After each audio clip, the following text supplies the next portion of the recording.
Hi, I'm Jacob Miller, and this is my leadership interview presentation. The first person I interviewed was Patrick Pennington. He is a sergeant in the Navy right now, and he defined leadership as the act of consciously or subconsciously getting an individual or group to progress in the direction of accomplishing a goal. Some of the characteristics of an effective leader he had as communication, ideals that followers can look up to, position, outlook on a goal, self-motivation, humble attitude, and confidence. The difference between leadership and management he had as a leader is dynamic, such as a sheep points and leads his shepherd in the right direction. And for a manager, he has a stationary. The shepherd leaves his sheep in the pen. An example of a leader he had is Abraham Lincoln. The second person I interviewed was Margaret Rosler. um, and she had the definition of leadership as a person who sees the need for someone to take charge and does his best. Characteristics of a leader are a good speaker, a firm voice, and a quick thinker. She defined a leader as it leads only when it's necessary, and a manager is usually a group or more than one person that make decisions collectively. An example of a leader was John F. Kennedy, and also Jesus.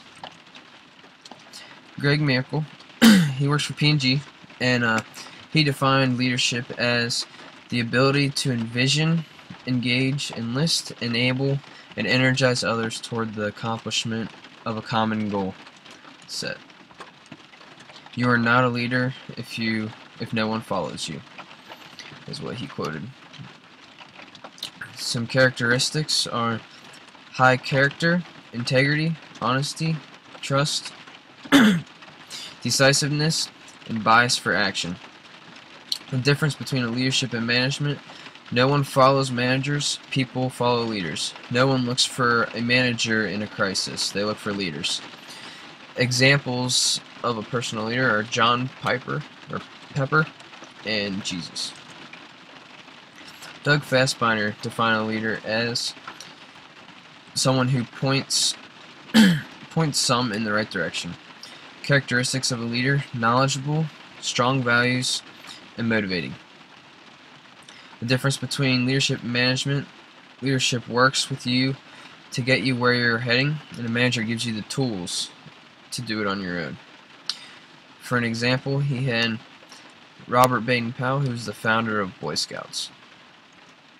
And the final person I interviewed was Leah, and she defined leadership as taking charge in a situation that others may have trouble taking the initiative, and instead standing up for your own moral beliefs and circumstances despite the majority opinion. Some characteristics she had were passion and knowledge. The difference between a leadership and management was that a leader moves others forward in the movement, and a manager is having control of the situation as is. An example of a personal leader for her was J.M. Barrie, the writer of Peter Pan. And my definition of leadership is the ability for one to take control of a situation and progressively move a group toward the goal by using their attitudes, communication skills, and actions. My definition is closest to Pat and Greg's. Pat is also an Eagle Scout as well as I am, and Greg holds a high position in P&G, and he actually delegates and is a leader to a bunch of people in his department. And some of the similarities are the leadership is having a goal and taking charge. And some of the characteristic similarities are knowledge, communication skills, and values. One of the differences that I noted was that when Margaret Rosler described her, she's emphasized him. She is older, and she grew up in that time frame where you would only expect a leader to be a male. and that's still how she perceives it. And I know that's changed now, but that is the difference. And that is all.